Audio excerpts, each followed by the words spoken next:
হত্যা চেষ্টার পরও বেঁচে আছেন ট্রাম্প। বিশ্বের সবচেয়ে শক্তিধর এই নেতাকে পৃথিবী থেকে বিদায় করতে গিয়ে শেষে নিজেই শাস্তির মুখে পড়েছে রায়ান রাউত। গত বছর ট্রাম্পকে হত্যা চেষ্টার দায়ে তিনি আটক হন। যুক্তরাষ্ট্রের একটি ফেডারেল আদালতের জুরি জানিয়েছে 2024 সালের সেপ্টেম্বরে রায়ান তৎকালীন প্রেসিডেন্ট প্রার্থী ডোনাল্ড ট্রাম্পকে হত্যার চেষ্টা করেছিলেন।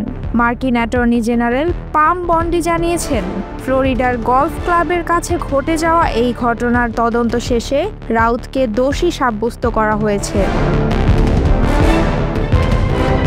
সেদিন 59 বছর বয়সী রায়ান রাউত ফ্লোরিডার ট্রাম্প ইন্টারন্যাশনাল গলফ ক্লাবের কাছে লুকিয়েছিলেন। তিনি একটি বেড়ার ফাঁক দিয়ে রাইফেল তাক করেন এবং তার লক্ষ্যবস্তু ছিল ডোনাল্ড ট্রাম্প, যিনি তখন গলফ খেলছিলেন। ওই সময় ট্রাম্প ছিলেন রিপাবলিকান দলের হয়ে আসন্ন প্রেসিডেন্ট নির্বাচনের প্রার্থী।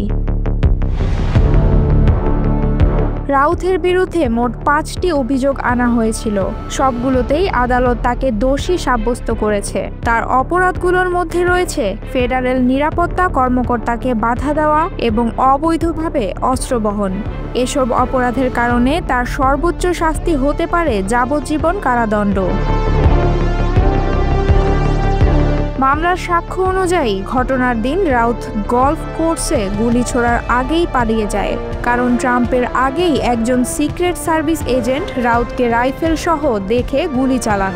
প্রসিকিউটর জন শিপলি বলেন, এই হামলার পরিকল্পনা অত্যন্ত সূক্ষ্ম ও প্রাণঘাতী ছিল। যদি সিক্রেট সার্ভিসের হস্তক্ষেপ না থাকতো তাহলে ট্রাম্প রক্ষা পেতেন না। ফ্লোরিডার ফোর্ট পিয়ার্সে 12 দিনব্যাপী এই ট্রায়ালটি এমন এক সময় অনুষ্ঠিত হয়েছে যখন যুক্তরাষ্ট্রে রাজনৈতিক সহিংসতা এবং নিরাপত্তা নিয়ে আলোচনা তুঙ্গে। এর আগে দেশের রক্ষণশীল অ্যাক্টিভিস্ট চার্লি কার্কের হত্যাকাণ্ড ব্যাপক সমালোচনা ও উদ্বেগ সৃষ্টি করেছিল। 2024 সালের নির্বাচনী প্রচারণায় ট্রাম্পের ওপর আরও একটি হত্যা চেষ্টা হয়েছিল, যেখানে তিনি কানে গুলিবিদ্ধ হয়েছিলেন। রায় ঘোষণার পর অ্যাটর্নি জেনারেল পাম বন্ডি বলেন, আজকের এই রায় স্পষ্টভাবে জানিয়ে দেয় যে যারা রাজনৈতিক সহিংসতায় লিপ্ত হয় তাদের শাস্তি পেতে হবে। এটি শুধু প্রেসিডেন্টের ওপর আঘাত নয়, বরং পুরো জাতির সম্মান ও নিরাপত্তার প্রতি আঘাত। ট্রাম্প সামাজিক যোগাযোগ মাধ্যম ট্রুথ সোশ্যালে লিখেছেন, এ রায় প্রমাণ করেছে এই ব্যক্তি একটি খারাপ মানসিকতার অধিকারী ছিল। সে ধরা পড়েছে, যা আমাদের বড় সাফল্য। রায়ের মুহূর্তে রাউত আদালতে নিজের কলম দিয়ে নিজেকে আঘাত করার চেষ্টা করেন, ফলে মার্কিন মার্শালরা তাকে বাধা দেন। এ সময় তার মেয়ে চিৎকার করে বলেছিল, আমার বাবা কাউকে আঘাত করেননি, আমি তাকে জেল থেকে মুক্ত করবই। প্রসিকিউটরদের ভাষ্য অনুযায়ী রায়ান রাউত ঘটনার প্রায় 1 মাস আগে দক্ষিণ ফ্লোরিডায় আসেন। তিনি ভুয়া নাম ব্যবহার করতেন এবং তার সঙ্গে ছিল 6টি মোবাইল ফোন। এই সময়ের মধ্যে তিনি নিয়মিতভাবে ডোনাল্ড ট্রাম্পের গতিবিধি নজরে রাখছিলেন। ঘটনার দিন তিনি প্রায় 10 ঘন্টা ধরে ট্রাম্প ইন্টারন্যাশনাল গলফ ক্লাবের পাশে ঘন জঙ্গলে লুকিয়েছিলেন, যেখান থেকে ট্রাম্পকে স্পষ্ট দেখা যেত।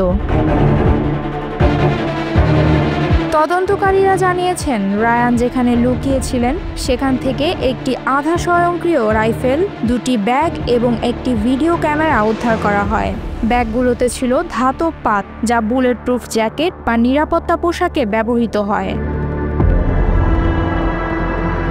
ঘটনার সময় ট্রাম্প গলফ খেলছিলেন আর রাউত সেখান থেকে কয়েকশো গজ দূরে লুকিয়েছিল। পরে ফ্লোরিডার একটি মহাসড়কে পুলিশ তার গাড়ি থামিয়ে তাকে গ্রেপ্তার করে। এই ঘটনার পর থেকে যুক্তরাষ্ট্র জুড়ে রাজনৈতিক সহিংসতা এবং নিরাপত্তা ব্যবস্থা নিয়ে নতুন করে উদ্বেগ ও আলোচনার সৃষ্টি হয়েছে। বিশেষ করে প্রভাবশালী ব্যক্তিদের নিরাপত্তা নিশ্চিত করতে কী ধরনের পদক্ষেপ নেওয়া উচিত তা নিয়ে সরকার ও জনসমাজের মধ্যে তীব্র মনোযোগ যাচ্ছে।